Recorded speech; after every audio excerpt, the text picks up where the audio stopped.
Comme vous le savez, ce cycle de conférences, il est organisé depuis maintenant 3 ans par le pôle universitaire Une seule santé et santé globale qui a été créé par le professeur Harvey avec le doyen Jelly Hannan c'était en 2022, et qui maintenant est poursuivi par le nouveau doyen et président de votre université, Loïc Josserand.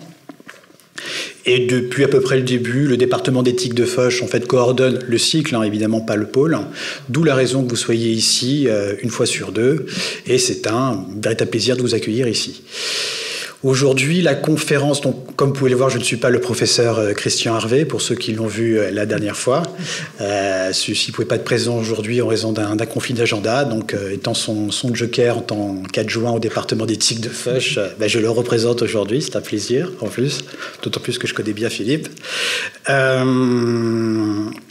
Pour la conférence d'aujourd'hui, comme vous avez pu le voir sur le titre, donc ça sera biodiversité, santé, évolution humaine et maladies infectieuses. Je pense que vous l'avez maintenant plus ou moins compris que le fond, du moins l'approche, la doctrine de ce cycle de conférences est de mêler à la fois évidemment les sciences de la vie, de la santé, ce pourquoi vous êtes là et d'où vous provenez, et les sciences humaines et sociales. En l'occurrence ici, ça sera Philippe, même si Philippe, comme vous le savez, a une double casquette. Il est à la fois médecin légiste, et a un fort tropisme anthropologiste, on va dire, et non pas anthropologique. D'où sa présence, au-delà du fait que de notre amitié et notre... voilà. Ce que je vous propose donc pour vous présenter Philippe Charlier, pour ceux qui ne le connaissent pas, il est MCEPH au sein de notre université et dirige depuis à peu près maintenant combien de temps 2, 3, 4 ans, le laboratoire, 5 ans, voilà, 5 ans déjà, d'anthropologie, archéologie et biologie, et depuis quelques années, était également vice-doyen culture et patrimoine de votre UFR. Et encore plus à ma droite, vous avez le professeur Sun, qui lui est biophysicien de formation, si je me rappelle bien, et donc dirige le département adaptation du vivant au Muséum d'histoire d'homme naturel, et ce qui est, à mon sens, intéressant en plus... pour moi, en plus, dans votre parcours, c'est que le professeur Sun, bien qu'étant professeur au muséum, a aussi eu une forte expérience dans le privé. Vous avez dirigé une start-up, en fait, DNA Therapeutics, pendant une dizaine d'années. Donc, pareil, ça nourrit un peu cette approche multi, et ce qu'on entend par multi, de ne pas se limiter uniquement à l'académique, et aussi intégrer aussi les problématiques autour de l'industrie et du privé. Si vous êtes d'accord, professeur, je vais vous laisser la parole pour commencer votre présentation. On part sur 30 à 40 minutes par intervenant afin de laisser en fait un peu d'échange. D'une part, une discussion entre les deux intervenants, et après, si vous avez des questions, et j'espère que vous avez des questions, d'échanger justement avec vous, parce que dans tous les cas, on ne terminera pas avant 19h. Voilà. Et on signera à ce moment-là. Donc, n'hésitez pas à avoir des questions. Oui, donc bonjour tout le monde, bonjour toutes et à tous dans la salle, mais aussi en ligne. C'est un vrai plaisir de participer à ce cycle de consortium, de conférences. Étant au muséum, donc je viendrai plutôt parler plus de la biodiversité, donc et son rapport avec la santé. Vous verrez que si on veut comprendre ces rapports, il faudrait vraiment comprendre de manière globale. D'où le titre de ma conférence, c'est « Une planète et une santé ». Donc, je vais vous parler de différents sujets. En introduction, peut-être rappeler quelques notions, peut-être maintenant pour vous un peu éloignées, et aussi quelques concepts liés à la santé. En deuxième partie, pour voir pourquoi la nature est importante pour la santé. Et en troisième partie, élargir en triptyque biodiversité, santé et climat. En quatrième partie, je vais vous parler de Exposome, parce que c'est un cas concret de montrer comment notre santé dépend de l'environnement et aussi dépend de notre mode de vie et notre comportement. Et après, c'est la conclusion de mon exposé. Donc, juste quelques notions de base. Donc, j'ai pris la définition officielle. Donc, je vais vous lire attentivement. Donc, selon l'ONU, donc la Convention de diversité biologique, la biodiversité et la variabilité des organismes vivants de toute origine, y compris entre autres les écosystèmes terrestres, marins, autres écosystèmes aquatiques et les complexes écologiques dont ils font partie. Cela comprend la diversité au sein des espèces, entre les espèces, ainsi que celle des écosystèmes. Voilà. Donc, en ces 4 lignes, vous savez ce qu'est la biodiversité. Alors, il parle d'écosystème, donc il convient de aussi définir écosystème, par l'UICN, c'est l'Union internationale de conservation de la nature. Un écosystème est défini comme un ensemble ou un complexe d'organismes vivants, ce qu'on appelle la biocénose, se trouve en interaction avec son environnement physique, ce qu'on appelle biotope, au sein d'un espace délimité. En fait, ce sont des composants de l'écosystème qui développent un très dense et riche réseau dépendant et d'échange d'énergie, d'information et de matière qui permet de maintenir et développer de la vie sur Terre. Alors, changement climatique, bon, bien sûr, c'est définition du GIEC, donc, qui est le taux de modification du climat dans le temps résultant de la variabilité naturelle ou l'activité humaine. Et à l'époque où nous parlons, vous comprendrez très bien que l'aspect anthropique prenne dessus. En termes de santé, je pense que vous êtes tous familiers avec la notion d'une seule santé, One Health. Je ne vais pas retracer l'historique parce que j'ai suivi quelques conférences, ça a été beaucoup commenté. Je veux simplement donner la définition la plus récente qui est définie par le haut panel d'experts de 4 agences onusiennes. Donc une seule santé est une approche intégrée et unificatrice qui vise à l'équilibre et à optimiser durablement la santé des personnes, des animaux et des écosystèmes. Elle reconnaît que la santé humaine des animaux domestiques et sauvages, des plantes et de l'environnement au sens large, des plantes et de l'environnement au sens large, c'est-à-dire les écosystèmes, sont étroitement liés et interconnectés. Donc, elle promeut un avenir durable, sain, par la collaboration intersectorielle et aussi, bien sûr, interdisciplinaire, et de coordination à travers toutes les échelles de la société et à travers le renforcement de capacités et communication entre toutes les parties prenantes. Voilà, donc c'est ça une seule santé. Alors, juste un état de lieu aujourd'hui, une seule santé se veut extrêmement large selon sa définition, mais pour l'instant, il y a des bonnes raisons. C'est qu'elle se limite principalement sur la zoonose des maladies infectieuses. La Covid est passée par là. Pour l'instant, on n'a pas beaucoup traité la dimension environnementale. Santé globale, donc qui vous est beaucoup plus proche, c'est une dimension plus internationale, mais qui est plus ancrée sur la santé humaine, sur sa population à dimension planétaire, internationale. Donc, elle est quand même prioritairement centrée sur les sujets de santé publique, que ce soit l'individu ou public. Alors, il y a une notion de santé qui vous est probablement un peu moins familier, ce qui est EcoHealth, écologie de la santé. Alors, c'est un domaine de recherche qui utilise des approches systémiques et pluridisciplinaires pour promouvoir la santé des personnes, des animaux et des écosystèmes dans le contexte des interactions sociales et écologiques.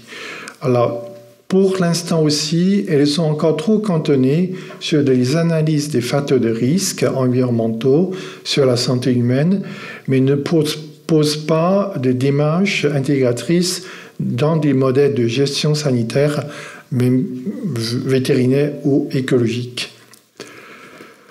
Alors, il y a une dernière notion qui est importante à savoir, c'est ce qu'on appelle la limite planétaire. Ça a été donc promu par les collègues de Stockholm, qui est parti de 2009, qui constatent qu'ils ont identifié en termes de ressources planétaires, il y en a 8 composantes, maintenant ça est devenu 9. Je voudrais simplement vous montrer qu'à travers cette graphe, 2009, 2015 et septembre 2027, en septembre, on commence par 3 domaines explosés au-delà de limites, et en 2023, on est arrivé aux 6. Donc c'est vraiment une situation aggravante extrêmement rapide et extrêmement préoccupante. Donc vraiment, l'humanité est vraiment face aux limites qui se manifestent d'une part aujourd'hui par les changements climatiques, érosion de la biodiversité et les raréfactions des ressources, comme l'eau. D'autre part, par une inégalité et aussi injustice sociale. Donc en fait, on explose par le haut, ce qui est la limite planétaire. En même temps, on implose par intérieur. Donc il y a une notion qui s'appelle santé planète, Planet Health, qui part de la reconnaissance des limites des planètes en termes de ressources, fonctionnement de grands cycles de régulation, que ce soit biophysique, biochimique, pour proposer des approches intégratrices et qui met l'accent sur les dimensions aussi sociales et de la santé, incluant cette fois-ci la santé de notre planète Terre. Le problème pour la difficulté de cette approche, c'est que comme elle prend les grandes dimensions, c'est-à-dire en fait, ce sont des choses qui ne sont pas planétaires, on a un peu de mal à le concrétiser, à dire comment les actions régionales, locales puissent être collées avec ça. Il y a beaucoup d'études dessus et je pense d'ici quelques années, on aura quand même pas mal d'intégration et interconnexion entre les différents concepts de santé. Alors, juste pour vous montrer que les notions que je vous ai montrées, on peut aussi les placer sur cette graphe qui, à la limite, qui montre à gauche l'échelle biologique et à droite l'échelle sociale de notre société. Vous voyez que One Health qui englobe humain, ce qui est non humain, un peu moins de microbien, même si le microbien est important dans la santé, comme vous savez. Donc, Global Health, c'est uniquement centré sur l'humain, mais sur des échelles beaucoup plus larges, verticalement. Et EcoHealth, qui est plus axé sur tout ce qui est le écosystème, et Planet Health qui s'ajoute une dimension aussi transversale. Il y a des interceptions, mais ça ne recouvre pas totalement. Alors, pourquoi la nature est-elle importante pour la santé? Je pense que dans cette salle, chaque personne aura une réponse et ils sont tous valables, puisque ça part de l'expérience de chacun. Mais nous, en tant que biologistes, naturalistes, on aimerait bien donner en fait des dogmes pour interpréter ça. C'est qu'en fait, je vous ai montré un petit schéma, un petit carré qui sont interconnectés. En fait, ce sont des schémas de modèles en cascade, ce qu'on appelle services écosystémiques, qui reposent sur la structure, les processus, le fonctionnement de biosphère, et qui se traduit comment ça va servir à la société humaine. Donc, alors juste pour vous expliquer en détail ce qu'est les services écosystémiques, en fait, ils sont au nombre de 4. Vous avez en haut le système de support qui sont nécessaires à tous les services, parce qu'en fait, sont des services de formation de sol, de cycle d'eau, sans quoi il n'y a pas d'autre possibilité de faire fonctionner la planète pour faire notre biosphère. On a le service d'approvisionnement de ressources, comme des aliments, des matériaux, services de régulation qui assurent le bon fonctionnement des écosystèmes, comme climat, pollinisation pour la fertilisation des plantes. Et aussi, on a un service socio-culturel qui représente l'apport non matériel de la biodiversité dans la relation humaine avec la nature. Donc, on a toujours la récréation dans la nature, inspiration, bio-inspiration, etc. Donc on se comprend bien que ce lien et codépendance de la biodiversité, la santé humaine, joue un rôle essentiel dans le fonctionnement des écosystèmes et procure des avantages directs ou indirects qui répondent aux besoins humains et de la société, tels que la santé, la sécurité alimentaire et nutritionnelle, la fourniture d'énergie, de l'eau douce, de médicaments. Jusqu'à encore présent, il y en a encore beaucoup qui sont d'origine naturelle, et aussi des moyens de subsistance et d'épanouissement des individus. Donc les déterminants sociaux de la santé incluent évidemment l'âge, genre, l'accès aux soins de santé, influent à leur tour à ces besoins-là et exercent aussi une pression sur ces écosystèmes et ces services écosystémiques. Donc c'est vraiment par des approches multidisciplinaires qui peuvent nous aider à comprendre et analyser, à évaluer les interactions entre ces différentes composantes. Voilà. Alors, jusqu'à présent, je vous ai bien expliqué que le service de la biodiversité sur la santé passe essentiellement par la notion de service écosystémique. Donc ça, c'est le premier niveau. Mais en fait aussi, c'est que la biodiversité et aussi la santé va aussi avoir de loops de rétroaction sur le facteur de changement, et que ce soit le changement à grande échelle d'aménagement, donc qui affecte la biodiversité, ou la santé, en fait, quand on a tous des déchets de santé, que ce soit microbiennes ou résidus de médicaments, qui va relâcher dans la nature, qui va aussi affecter sur ces changements, facteurs de changement, donc ça va encore descendre. Donc, ces choses-là, c'est vrai sur un plan individuel, mais c'est aussi vrai sur le plan population, écosystème et notre planète. Donc il faut voir quelque chose, en fait, ils sont vraiment multidimensionnels. Je ne sais pas combien de dimensions on va décrire, on va limiter à 3 dimensions, c'est plus compréhensible. Alors juste un petit rappel sur des principaux liens entre la nature et le bien-être humain. On peut prendre de haut en bas, évidemment, système l'eau douce. Système l'eau douce, pour vous dire, en fait, la planète bleue, c'est plein d'eau, mais en fait, l'eau douce, c'est moins d'1%. Et le moins douce utilisable est encore moins. Donc c'est pour ça, vous savez que c'est une ressource extrêmement, extrêmement rare, et il est essentiel pour la vie. Vous êtes médecin ou futur médecin, pas la peine de vous expliquer ça. Qualité de l'air, évidemment, donc vous avez tous parlé, particules fines, etc. Donc ça affecte la santé. Notre océan, donc c'est à la fois un grand régulateur de l'oxygène. Donc en fait, notre oxygène régénéré, certes, les forêts terrestres sont importantes, mais en fait, la partie, plus de 50%, est faite par des phytoplanctons dans l'océan. Donc, voilà.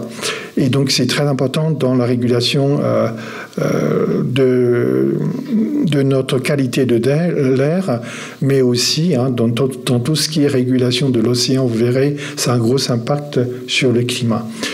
Évidemment, le sol, l'agriculture, régulation de maladies infectieuses, on en reviendra dessus largement, vous êtes au courant. Donc, les microbes dans l'environnement qui sont en interaction avec notre microbiome, que ce soit peau, intestinale, poumon, etc. Médecine et santé et accès à la nature. Donc, il y a de plus en plus d'études extrêmement probantes, et même des méta-analyses, qui montrent que l'accès à la verdure ça procure vraiment un bien-être qui sont quantifiables en termes des dosages sanguines, etc. Mais aussi, en fait, c'est que ce qui est aussi extrêmement important parce que la population aujourd'hui, je pense qu'on n'est pas loin de 60% de population qui vivent dans une bande de 100 km de l'eau, de l'océan. Et en 2050, c'est plus de 70. Et on ne peut pas continuer avec urbanisation actuelle, bétonisation, comme vous avez vu les conséquences tout récemment. Alors, en fait, quand on veut bien parler de l'interaction nature-santé, bien sûr, il y a biodiversité, mais il faut aussi inclure un troisième facteur, climat, parce que climat en soi-même, il affecte la santé humaine et affecte aussi le développement de la nature, de la biodiversité. Donc, le changement climatique qui constitue l'une des plus grandes menaces aujourd'hui sanitaires, du XXIe siècle, la mise en œuvre des solutions pour remédier tout ça passe par une réflexion globale à en tenir compte sur l'ensemble des aspects. Donc, juste pour vous dire que vous êtes tous convaincus, l'émission de gaz à effet de serre et donc l'origine anthropique est le facteur principal de changement climatique qui produit l'intensification et la multiplication des événements extrêmes qui produit un tas de conséquences sur la santé, inondations. Vous avez entendu ce matin encore, cette période, tout ça. Non seulement ça crée des dommages corporels et matériels, mais aussi dans certaines conditions, comme Mayotte ou ailleurs, ça provoque aussi l'épidémie, choléra, malaria, etc. A contrario, la sécheresse, donc c'est quand même l'exemple, il n'est pas très, on peut citer à plein, vague de chaleur, et aussi des maladies transmises, des maladies à transmission vectorielle. Donc, juste pour vous dire que j'ai choisi juste un exemple qui me plaît bien, parce que c'est un exemple qui montre comment les trois ensemble affectent la santé, c'est-à-dire le changement climatique, la dégradation de biodiversité et l'interaction humaine avec la nature. C'est un cas... en Europe, il est méconnu, les médecins connaissent sûrement, parce que par chance, on l'a pu éteindre rapidement, qui n'a pas pu aller jusqu'en Europe. C'est un épisode de l'épidémie virale Nipah qui se produit au Malaisie et à Singapour. Heureusement qu'ils sont essentiellement cantonnés là. On en trouve un peu à Bangladesh, en Inde, etc. Donc en fait, qui se produit entre précisément septembre 1988 et mai 1989. À cette époque-là, vous savez, le climat est régulé par l'océan. Et donc, il y a des phénomènes météorologiques. Il y en a un qui est très important qui vient de passer et qui vient périodiquement. C'est la période de 1997, El Niño. C'est un phénomène de Pacifique Sud qui va de l'Asie du Sud-Est jusqu'en côte ouest des États-Unis et l'Amérique du Sud. C'est un réchauffement. Et à contrario, il y a La Niña actuelle qui est sur l'Atlantique, qui reproduisent un climat refroidi. Donc en fait, le climat mondial oscille, météorologique oscille sur ces deux grandes tendances. Donc l'épisode de 1997 est associé à des feux de forêt, et des feux de forêt que ce soit naturels ou provoqué par l'humain parce que il veut enlever les forêts, font des feux de forêt pour planter le palmier. Hein. Donc, c'est aussi un fait bien connu. Donc le résultat, évidemment, la sécheresse aidant, ça devient incontrôlable. Et du coup, il y a des vertébrés, des oiseaux. En fait, ce sont des chauves-souris, ce qu'on appelle renards volants, qui sont chassés de leur habitat, qui sont détruits. Donc, qu'ils ont volé vers l'ouest quelques centaines, voire 1000 kilomètres pour atterrir sur l'autre côté de l'île, hein, parce que l'Indonésie, c'est là, la Malaisie, c'est là. Donc, ils vont passer par là. Et donc, en fait, il y a migration à cause de ce changement climatique et biodiversité, hein, destruction d'habitat. Donc, ces réfugiés climatiques, chauves-souris, se trouvent dans des vergers qui trouvent le gîte et la nourriture, hein, donc, etc. Et en fait, il se trouve que là-bas, il y a beaucoup de pocheries. Des pocheries, donc qui se fait avec des constructions en bambou. Donc, quand les chauves-souris font des caca, et on fait des pipis, et ça traverse, parce qu'en fait, ce sont des porteurs naturels de virus, dont virus Nipah, eux, ils sont pas malades de ça. Et ironie du sort, hein, c'est qu'en fait, vous savez très bien, Malaisie, c'est un pays musulman. Pourquoi ils produisent autant de porc ? En fait, ils produisent de porc pour exportation. Vous voyez ? C'est encore une invention humaine pour ça. Donc, voilà, c'est ça. Et dans le commerce, voilà. Donc, du coup, c'est lié à un élevage intensif. Hein. Et donc, du coup, les porcs sont devenus malades. Et sont des porcs qui sont exportés. Et donc, qui ont non seulement contaminé les éleveurs sur place, mais aussi à des ouvriers dans les abattoirs à Singapour, etc. Donc, ils sont devenus malades. Et donc, en fait, ça devient un épisode extrêmement grave. Au départ, on ne savait pas ce que c'est. On pense que c'est une encéphalie japonaise, mais en fait, c'est pas du tout ça. C'est vraiment une nouvelle épidémie. Et le taux de mortalité, c'est pas comme Covid. Hein. C'est pas 5%. Hein. C'est 40 et 70%. C'est extrêmement grave. Heureusement, on l'a pu tuer dans l'œuf et avec un abattage de l'ensemble de cheptels voilà. Et puis, donc, du coup, pour l'AIT.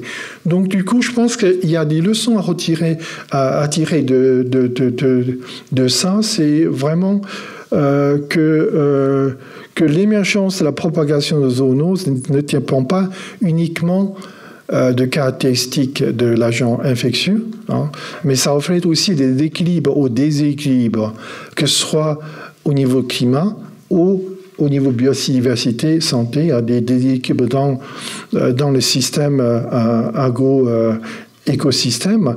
Donc,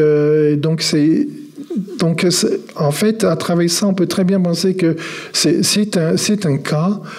Quand on veut vraiment penser à la relation nature-santé, évidemment, on pense à la biodiversité, mais il faut inclure au climat. Donc, je pense que maintenant, les deux groupes, GIEC, IBES, travaillent ensemble sur ces sujets-là. Alors, je vais terminer par l'exposome. Donc, vous êtes médecin, futur médecin, hein, donc homéostasie de Claude Bernard, ça vous dit quelque chose. Hein, donc, on connaît maintenant très bien génome, épigénome, protéome, etc. Donc, ça établit l'équilibre intérieur dans le corps d'un humain. En fait, il est aussi exposé à tous les facteurs, l'environnement, que ce soit rayonnement, que ce soit pollution, ou etc. On peut aussi dire que l'alimentation, c'est aussi une exposition. Hein, donc, voilà. Donc, en fait, j'aime beaucoup ce petit schéma. En fait, il montre que, en fait, au milieu, c'est tout ce qui est le comportement, notre mode de vie. Et que, dans une condition donnée de homéostasie qui est au centre, et les conditions d'exposition à l'extérieur, notre comportement peut soit aggraver, soit atténuer les effets sur notre corps. Voilà. Donc c'est vraiment donc je vais vous lire la définition de exposome, hein, donc selon Christophe Paul Weird, c'est assez récent, en 2005, donc à peine 20 ans. Donc l'exposome est l'ensemble des expositions environnementaux au cours de la vie, y compris les facteurs liés au mode de vie dès la période prénatale. Donc en fait en fait, ça fait une analogie avec notre génome, épigénome, etc., pour montrer que c'est un système extrêmement compliqué. Et en fait, les facteurs environnement, comme vous savez, hein, donc ils sont responsables à plus de 90% de maladies non transmissibles. Donc, et que l'exposition humaine avec la nature fait la communication avec notre microbiome, hein, que ce soit intestinal, ou de la peau, etc., et qui va vraiment affecter, conditionner notre condition de santé. Alors c'est un sujet extrêmement difficile, hein, parce que on est maintenant à peu près outillé pour étudier le génome, épigénome, protéome, voire métabolome. Hein. Donc on a des outils, des masses, spectrométrie de masse, performants, RMN, des analyses statistiques pour sortir sur là. Mais exposome, il est très très compliqué à cerner. Donc aujourd'hui, on est réduit vraiment je dirais qu'à peu près 20 ans avant ce qu'on a fait avec génome, séquencer un petit bout de génome, on commence à prendre connaissance, à travailler sur des cas concrets. Par exemple, on va étudier certaines substances, perturbateurs endocriniens, associées à certaines périodes de la vie, comme la période pré- et anténatale. Je vais vous juste citer une étude dans laquelle une équipe du muséum est impliquée. C'est une étude qui a été publiée dans Science il y a maintenant 3 ans avec plusieurs pays. Donc en fait c'est une étude épidémiologique avec des groupes de mamans enceintes et on a suivi jusqu'à l'enfant. Et donc ils ont pu caractériser un cocktail de substances perturbateurs endocriniens, y compris les polluants éternels, hein, ce qu'on appelle les PFAS. Donc ils ont pu montrer qu'il y a une corrélation, mais souvent on dit que corrélation c'est pas une preuve. Donc ils ont pu reconstituer ce mélange de cocktails, travailler sur deux modèles pour reproduire ces effets-là. Donc de plus en plus, des études d'exposome et de cette manière-là extrêmement intégratifs. Donc juste pour vous dire que donc en fait la santé, c'est quelque chose qui dépend de l'écosystème, de l'environnement, de pollution, mais aussi de l'organisation sociale et aussi pour chaque individu, chaque groupe d'individus, de notre style de vie. Et c'est le résultat de ça qui va impacter sur la vie de chaque individu et sur la vie de population. Alors je vais juste m'arrêter là pour vous dire que ce que je voudrais raconter, c'est un petit extrait d'un très grand pavé fait par l'OMS, même si ça datait il y a de 10 ans, il est toujours d'actualité. Et juste en résumé, pour vous dire que, 1. La biodiversité est à la base de services écosystémiques, mais qui sont essentiels pour les moyens de subsistance, la santé et le bien-être de tous les vivants, humains compris. 2. Changements globaux affectent la biodiversité et la santé. 3. Les pressions anthropiques exercent sur les facteurs de changement globaux qui sont à leur taux impact sur la santé et sur la biodiversité, et cela à des niveaux divers de l'individu, communauté, écosystème et planète. Donc, pour vous dire que pour vraiment traiter ces choses-là, parce qu'il faut vraiment une approche globale, et il faut aussi penser au-delà de biodiversité santé et vraiment penser à notre planète, parce qu'en fait, on n'est que de passage sur la planète et qu'après, il faut maintenant penser en termes d'habitabilité sur cette planète-là. Donc, comme les pistes de réflexion, c'est en fait comment faire pour adopter des approches holistiques globales, pour infléchir notre trajectoire. Aujourd'hui, comme je vous l'ai dit au départ, on expose par le fond en termes de ressources, on implose sur le plancher, tout ça. Il faut essayer de ramener sur cette zone safe au milieu.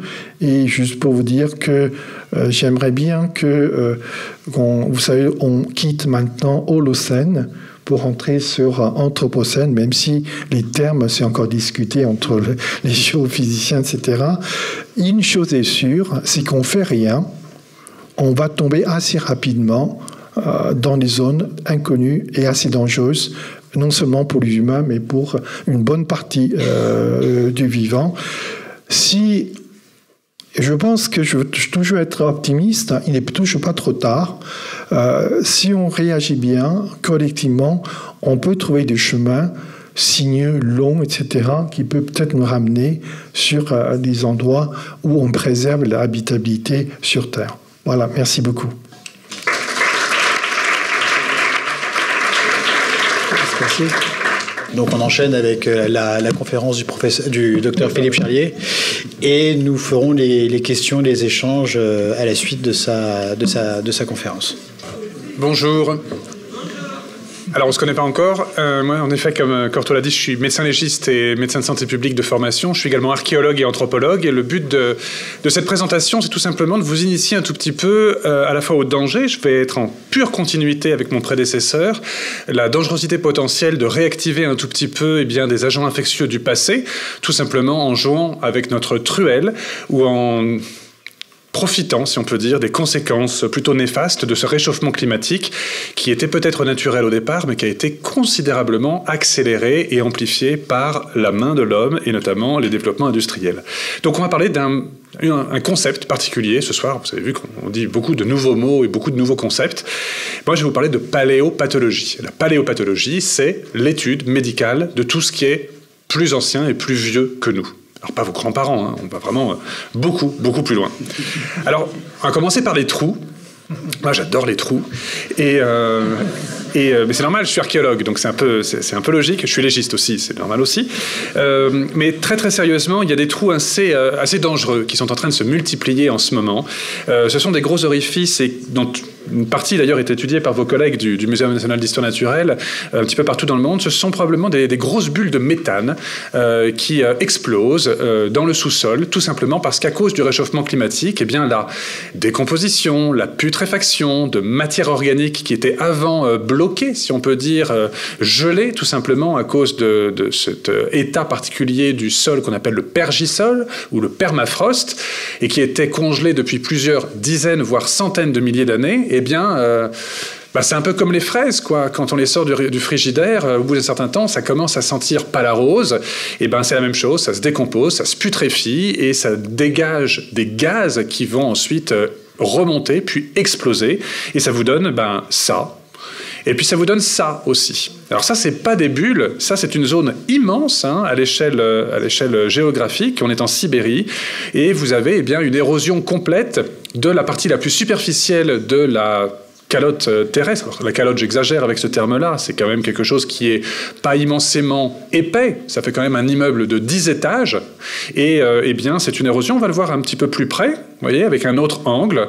Tout le sol qui a disparu, c'était du sol qui était initialement gelé, et à cet endroit-là, pour des questions de luminosité, des questions de concentration, d'un petit pic un petit peu plus haut ou un petit peu plus bas qu'un autre, ça a plus fondu qu'ailleurs, et puis ensuite, c'est un effet boule de neige, sans faire de jeu de mots, et au fur et à mesure, l'eau emporte, ça grignote, ça grandit, ça grossit, ça devient de plus en plus profond, et vous devez imaginer quand même que ce sol qui était congelé depuis 10 ou 100 ou 200 ou 300 milliers d'années, ça n'est pas que du sol, il y a dedans énormément de matière organique, à commencer par du bois, des végétaux, des animaux, donc des carcasses, y compris quelques préhumains, on s'attend à trouver un de ces quatre, et puis également surtout beaucoup de virus, de bactéries, de champignons, de tout ce que vous pouvez imaginer comme microbes au sens global du terme, et qui, et vous l'avez vu dans l'image précédente, vous voyez, ça rejoint ensuite une petite rivière, qui va rejoindre ensuite un petit fleuve, qui va rejoindre ensuite la mer, et ensuite ça va arriver où ?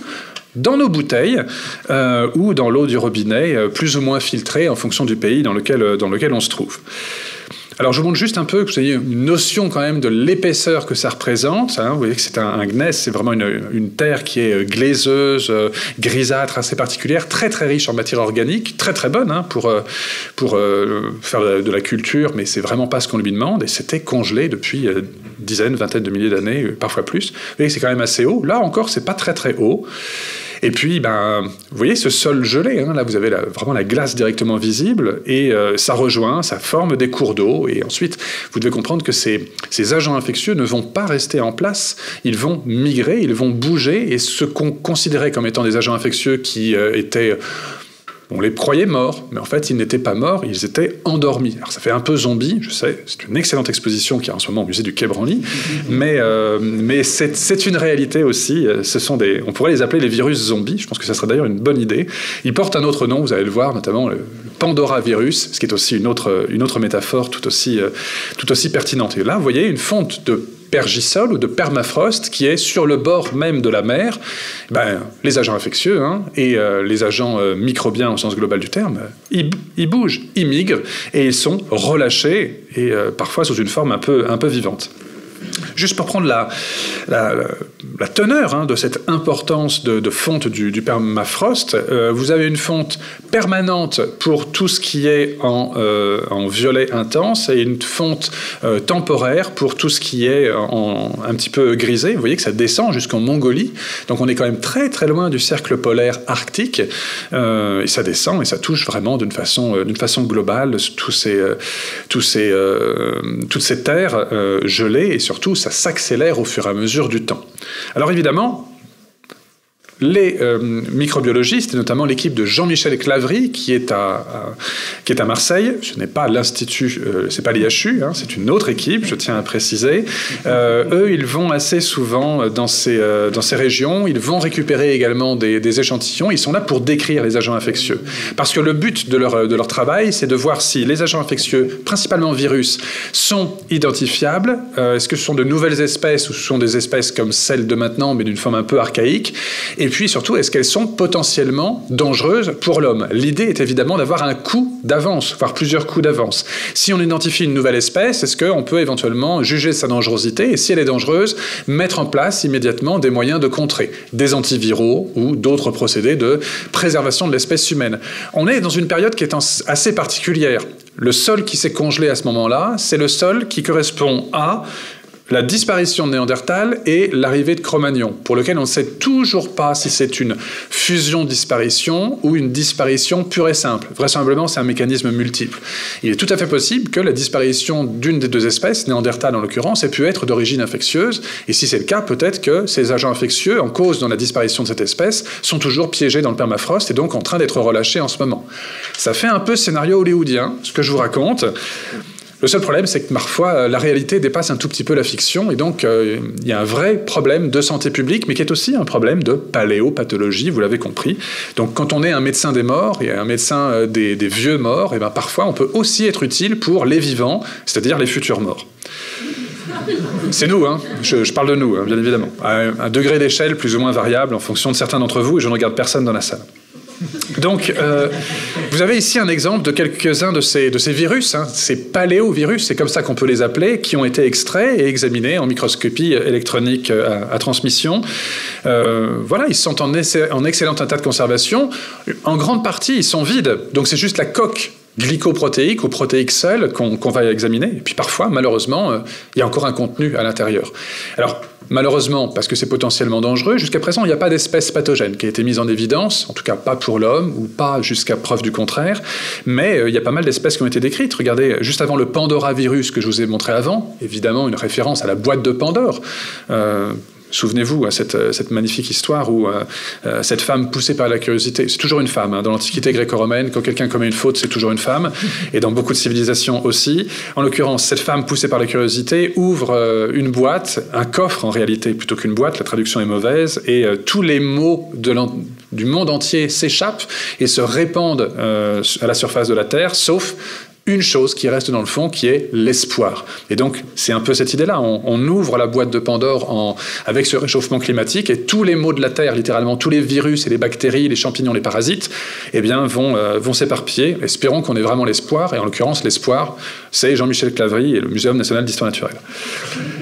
Et donc le pitovirus en est un autre exemple, hein, vous l'avez vu tout à l'heure en coupe également. Donc c'est des virus qui sont géants, ils sont pas observables à l'œil nu quand même, mais ils sont observables au microscope optique, ce qui est quand même limite pour normalement, on ne voit pas trop de virus à cette échelle-là. Il faut plutôt aller vers le microscope électronique à balayage ou transmission. Alors voici la réaction, on va dire, non pas du grand public global, mais plutôt du grand public scientifique. Vous allez voir des éditoriaux dans Science ou ailleurs. Oui, c'est vraiment la boîte de Pandore qu'on ouvre. Je ne sais pas pourquoi ce lapsus. Ce sont des bactéries ou des champignons, ou il y a même des graines. Hein, des chercheurs russes ont réussi à faire germer des graines qui avaient plusieurs dizaines de milliers d'années et qui venaient de ce permafrost. Donc on peut se poser la question. C'est une graine qui est un état biologique beaucoup plus complexe qu'un virus. Hein. Le virus, c'est vraiment le degré zéro, si je peux être un peu barthésien de la biologie. Une graine, c'est 1000 fois plus complexe. Et quand je dis 1000, c'est beaucoup plus en réalité. Donc, si c'est capable de revivre, imaginez, c'est peanuts hein, pour des virus. Et donc voilà, Science s'est interrogé sur le caractère toujours infectieux, donc toujours potentiellement multiplicatif et donc potentiellement pathogène de ces éléments. Alors nous, on a réfléchi. Au sein du laboratoire anthropologie, archéologie, biologie, merci d'avoir cité Cortot, de l'UFR Simone Veil Santé, on s'est interrogé avec Jean-Michel Clavry, que vous voyez ici, Philippe Sansonetti du Collège de France et de Pasteur, avec le regretté Yves Coppens aussi, qui connaissait particulièrement bien ces régions, et puis d'autres collaborateurs et membres du laboratoire. Est-ce que c'est une hystérie? Et je vous assure que l'usage de ce terme n'était pas du tout misogyne. En gros, est-ce que c'est un scénario hollywoodien, ou est-ce qu'il y a un vrai risque pathogène? Eh bien, le dépouillement des données de la littérature, alors c'est pas une cohorte, mais c'est une méta-analyse, eh bien on s'est rendu compte que quand même, oui, il y avait un danger réel, potentiel, et la preuve en est, il y a déjà eu une infection. Alors toute petite, vous allez me dire, c'est juste des rennes qui sont morts, et un enfant. L'enfant, ça me touche. Les rennes, un petit peu moins, mais il y a quand même, à l'échelle écologique et en global health, c'est évidemment important. En Sibérie, il y a eu une résurgence, à cause de la fonte du permafrost, d'une épidémie de charbon. C'était le bacille anthrax, en l'occurrence, qui était stocké dans le permafrost. Et puis, il y a eu une fonte de permafrost à cet endroit-là. Les rennes ont été contaminées, ont fait un charbon, ils sont morts, et un enfant a attrapé la maladie et en est mort. C'était pas des couches très très profondes, c'était de l'anthrax du XVIIIe siècle, peut-être tout début du 19e, donc c'est pas hyper vieux, après Jésus-Christ, donc c'est pas hyper vieux, mais ça vous montre quand même cette dangerosité potentielle. Donc ce genre d'agent infectieux n'est jamais totalement éteint pour une distance chronologique qui est aussi faible que ça. Alors on a continué à réfléchir, toujours avec Yves Coppens, et cette fois-ci en intégrant un autre regretté qui est Jean Mallory, qui lui était assez spécialiste des zones arctiques, avec Geneviève Viré-Arnaud, qui est une microbiologiste de Brest, du CHU, et puis surtout énormément de représentants des populations autochtones, donc c'est des leaders de populations autochtones, donc des représentants de ces communautés extra-européennes, directement impactés par le réchauffement climatique au sens global du terme. C'est-à-dire fonte du permafrost, mais aussi, comme vous l'avez dit, le réchauffement, les incendies à répétition, le dérèglement avec parfois trop d'eau, parfois une sécheresse et parfois simplement 100 km d'écart parce que la géomorphologie est différente. En fait, les peuples premiers, c'est l'ancien terme qu'on appelle maintenant les populations autochtones ou les peuples racines, ont une véritable importance et un véritable rôle à jouer comme lanceur d'alerte.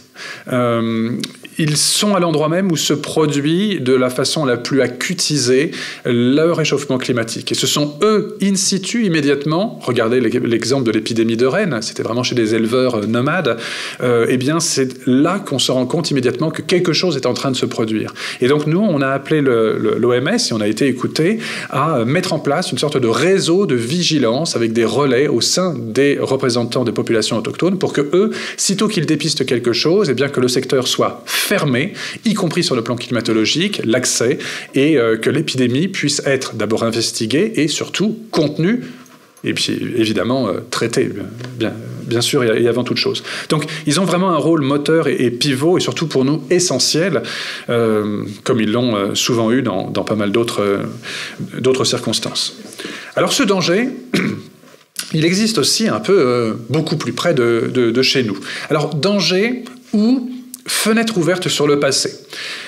Énormément de collections anatomiques, notamment au sein de collections anatomiques parisiennes ou franciliennes, mais métropolitaines au sens global du terme, et puis élargissons à l'Europe et au monde occidentaux, contiennent des restes humains ou des restes organiques. Vous avez ici un tronc, avec donc un crâne, une colonne vertébrale, aorte, veine cave supérieure, etc., qui ont été momifiés en partie, préparés anatomiquement, et un bassin.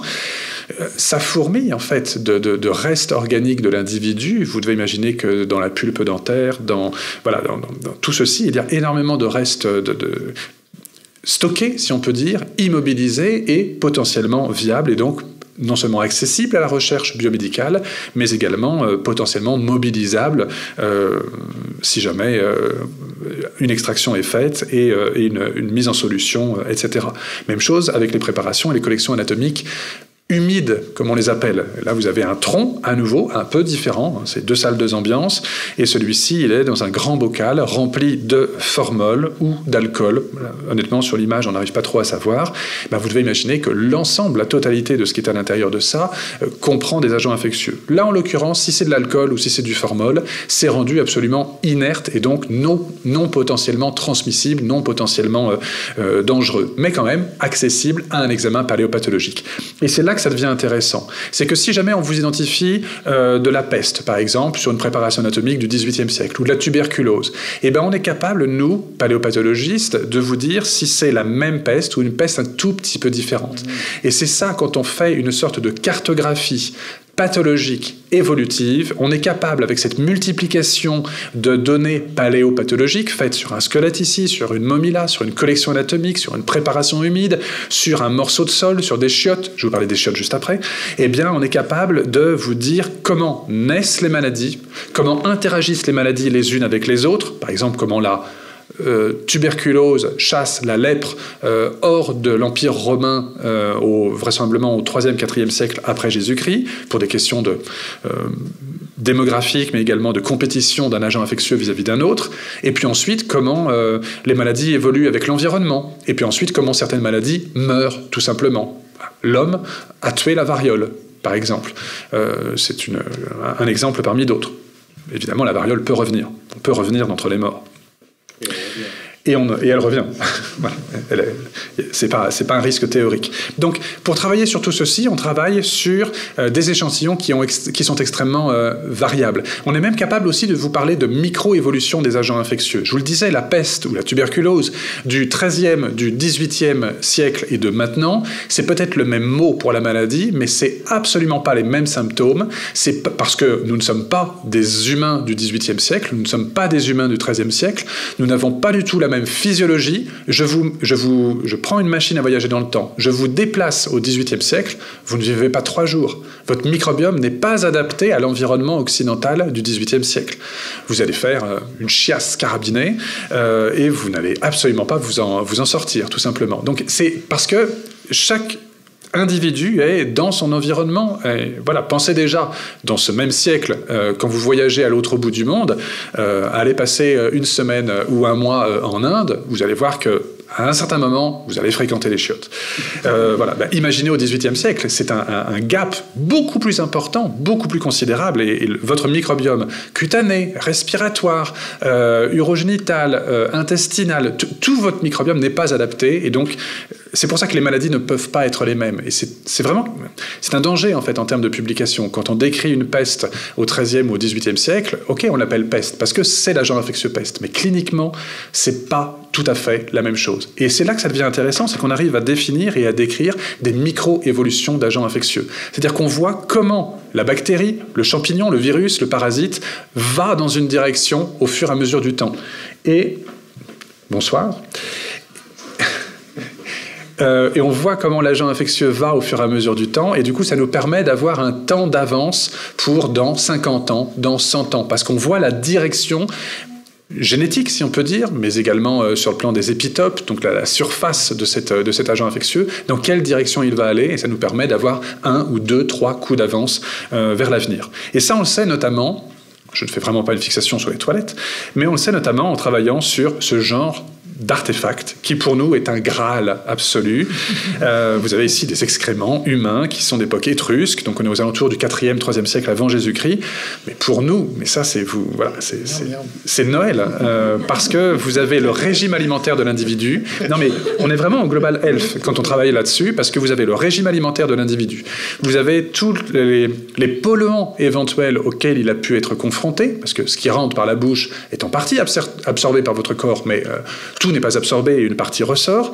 Vous avez les parasites, vous avez les champignons, vous avez les bactéries, vous avez les virus, vous avez donc une partie pathologique, une partie microbiome intestinal.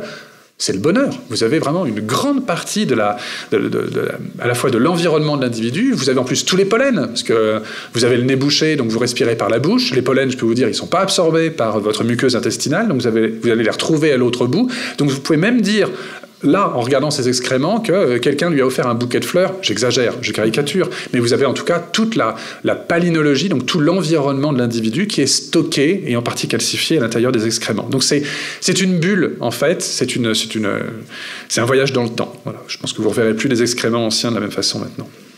Alors, je vous montre quelques petits exemples, simplement. J'ai choisi 3 latrines, si je me souviens bien, pour vraiment que vous voyez tout l'intérêt des latrines. Et puis ensuite, je m'arrêterai et peut-être qu'on ouvrira la parole tous ensemble. Première latrine sur lesquelles j'ai travaillé, ce sont des latrines romaines sur une île grecque qui s'appelle Délos. Alors, vous connaissez peut-être plutôt l'île qui est juste en face, qui s'appelle Mykonos. La prochaine fois que vous irez en Grèce, prenez le bateau pour aller en face, c'est vachement mieux. Enfin, c'est joli Mykonos, mais Délos, c'est quand même vachement mieux. C'est une île qui est uniquement un site archéologique. Il est impossible d'y dormir, sauf quand on est archéologue. Et voilà. Et donc, du coup, moi, j'ai fouillé les toilettes de l'habitation 2EJ du quartier du Théâtre, datée au carbone 14 de 166 avant Jésus-Christ. Donc, on est dans la période romaine encore à l'époque, ou tardo-hellénistique. Et donc, voilà, ça ressemble à ça, le site. Ça ressemble à ça, la conduite d'évacuation des toilettes. Eh ben, c'est aussi le bonheur, puisque vous avez une cascade d'excréments qui fait 1,33 m à peu près. Mais pour nous, à nouveau, alors là, ce qui est intéressant, c'est que c'est un millefeuille. C'est-à-dire que vous avez les différentes personnes qui sont passées jusqu'à la phase d'abandon de cette maison, qui ont laissé une trace physique de leur passage. Et donc, millimètre par millimètre, sur toute l'épaisseur, vous reconstituez toute l'histoire intestinale, alimentaire, d'une population, d'une famille, en l'occurrence, à l'échelle de cette île. Alors, à quoi ça ressemble au microscope? Vous avez, ça c'est vraiment des excréments au microscope, c'est assez classique. Alors on retrouve autre chose, on retrouve, à vos souhaits, on retrouve également des morceaux d'éponge. Alors, je ne sais pas si vous savez, mais vous avez tous, j'imagine, dans vos toilettes, ce qu'on appelle communément un balai à chiottes. Le balai à chiottes, ça s'appelait dans l'Antiquité romaine un tersorium, T-E-R-S-O-R-I-U-M. Eh bien, sachez qu'il y a eu une modification de l'usage du balai à chiottes. À l'origine, le tersorium, on l'utilisait non pas pour nettoyer les toilettes, parce qu'en fait, c'était juste un trou, donc il n'y a rien à nettoyer, mais pour s'essuyer et se nettoyer les fesses. Vous aviez un gros seau avec ce morceau d'éponge attaché à un morceau de bois et trempé dans l'eau qui était changée au calendrier grec, si je peux dire, et on s'essuyait les fesses les uns après les autres avec ça. Imaginez en termes sanitaires les échanges que ça pouvait donner, ce genre de choses. Et donc c'est pour ça qu'on retrouve voilà. Sénèque raconte d'ailleurs une fois qu'il y a un Germain qui devait combattre dans un combat de gladiateurs et qui juste avant d'aller dans l'arène a demandé à passer aux toilettes, et en fait il a été retrouvé suicidé, il s'est enfoncé le tersorium dans la gorge. Vous avez fait venir un légiste, hein, je vous préviens. Et voilà, pour ne pas avoir à combattre. Donc voilà, ça c'est un mésusage du tertiarium. Voilà. Donc on retrouve des pollens. Je vous ai mis ici un exemple de pollen. Hein, ça c'est un pollen de pin en l'occurrence. Et puis il y a aussi d'autres choses qu'on retrouve, parce qu'on s'essuie les fesses avec le tertiarium, mais parfois le tertiarium il est un peu dépassé par les événements. Et donc on va utiliser ce petit morceau de céramique qu'on appelle un pesos des pesoy. Je vous ai mis le mode d'emploi. Voilà comment on s'en sert. Voilà. Et bien ça, pour nous, c'est hyper intéressant, parce qu'on en a trouvé mais des quantités astronomiques. Alors vous avez des petits, vous avez des gros, en fonction de l'âge et du besoin. Mais en fait, c'est une céramique, et donc c'est poreux. Et donc vous imaginez bien que, alors normalement, c'est usage simple, mais parfois on est un peu radin, et il y a une réutilisation qui est faite. Et dans cette porosité de l'épaisseur du pesos et donc des pesoy, eh bien on peut reconstituer à nouveau pas mal d'agents infectieux. Et une des choses qui aime bien se trapper à l'intérieur de ça, ce sont les parasites. Et donc c'est vraiment l'artefact de prédilection pour identifier les parasites intestinaux. Donc vous voyez, l'archéologie, la médecine et la santé publique et les maladies infectieuses cohabitent pas mal. Vous voyez, on a même publié un article dans le BMJ à propos de l'étude et de l'intérêt scientifique de travailler sur ces petites céramiques. Et on insiste sur le fait qu'il est important de bien la tailler en rond et pas avec des angles aigus. Deux autres exemples. Le château de Marly, je vais être beaucoup plus rapide. Là, c'est une cascade sur les fosses d'aisance de l'appartement du roi. On est à une période beaucoup plus proche de nous. On est au XVIIe, XVIIIe siècle. Pavillon royal, donc c'est vraiment dans le prolongement de Versailles. Là, on a aussi des latrines avec une couche qui était assez intéressante, dans lequel on met en évidence pas mal de parasites, notamment ici un œuf de trichuris, qui est un parasite extrêmement habituel, avec ce qu'on appelle le péril oro-fécal. Et puis pas mal de phyla qui nous permettent de reconstituer le microbiome intestinal de cette aristocratie française, et parfois même on est au-delà de l'aristocratie, on est vraiment dans un sang royal, et on se rend compte que c'est pas du tout le même microbiome que le microbiome des gens du commun, entre guillemets, ou des serviteurs, pour lesquels d'autres latrines ont été examinées. Donc voilà, il y a vraiment une sorte de dichotomie physiologique et physiopathologique en conséquence, en fonction du statut socio-économique, même si normalement on ne devrait pas utiliser ce terme-là avant la révolution industrielle. Dernière chiotte dont je voulais vous parler, vous devinez de qui il va s'agir ou pas sur cette diapositive? Robin des Bois? Oh, non, c'est pas Longwood, c'est Sherwood, Robin des Bois. Non. Ah, celle-là, on ne l'a jamais faite. Elle est magnifique. Elle est magistrale. Non, c'est Napoléon. Napoléon a été déporté sur l'île de Sainte-Hélène, en plein milieu de l'Atlantique Sud, dans une propriété qui s'appelait Longwood. Et donc, c'est pas Robin des Bois, j'ai du mal à en remettre. Voici la propriété. Donc, on est vraiment au milieu de nulle part. En l'occurrence, la propriété, vous la voyez ici, par en haut, à nouveau par en haut. Et ce qu'on est allé fouiller, nous, c'était une petite construction qui existait sur un plan uniquement, qui s'appelait le privy. Le privy, c'est littéralement les toilettes, mais privées. Uniquement l'empereur Napoléon pouvait y aller, donc on les a retrouvés, on les a identifiés, et on est en train de travailler en ce moment sur le résultat de ces latrines. On est en train de dépouiller les résultats de l'étude métagénomique et protéomique, mais on ne travaille pas que là-dessus, on travaille aussi sur la baignoire de l'empereur Napoléon, empereur déchu, mais empereur un jour, empereur toujours. Et vous avez ici sa baignoire qui était encore présente, et on a gratté l'intérieur de la baignoire. Il avait une maladie de peau qu'il avait attrapée en 1797, quand il était dans le sud de la France, et il ne s'en est jamais défait. Certains ont parlé de la gale. Ben, nous, on a travaillé dessus.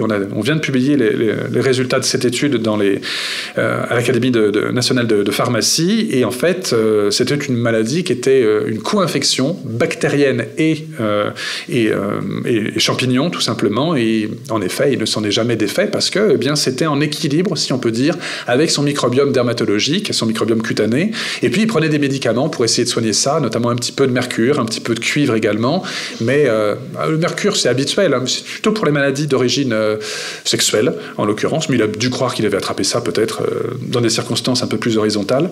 Donc voilà, en tout cas, ça n'a pas marché, tout simplement, et il est mort vraisemblablement à Longwood, non pas de ça, de pas mal de choses, mais voilà. Je voulais, avec ce panorama-là, vous montrer, avec des cas qui sont vieux de plusieurs centaines de milliers d'années, des cas beaucoup plus récents, puisque Napoléon, c'est 1821, donc c'est avant-hier à peine pour nous, paléopathologistes, eh bien voilà, comment se construit au fur et à mesure cette reconstruction, cette reconstitution de l'état sanitaire des populations du passé, et vous montrer aussi que c'est pas juste un jeu intellectuel, c'est pas juste pour se faire plaisir, même si honnêtement on se fait plaisir, mais c'est aussi, il y a un véritable intérêt collectif de santé publique, de maladies d'infectiologie et de prévoir ce coup d'avance. Et ça participe aussi de la reconstruction de ce global health, je le prononce très mal, mais vous avez compris, de santé globale à l'échelle territoriale, puis régionale, puis planétaire. Au fur et à mesure, cette cartographie pathologique évolutive se met en place, et c'est peut-être le seul mot-clé que vous devez retenir de ma présentation, c'est cartographie pathologique évolutive. Je vous remercie.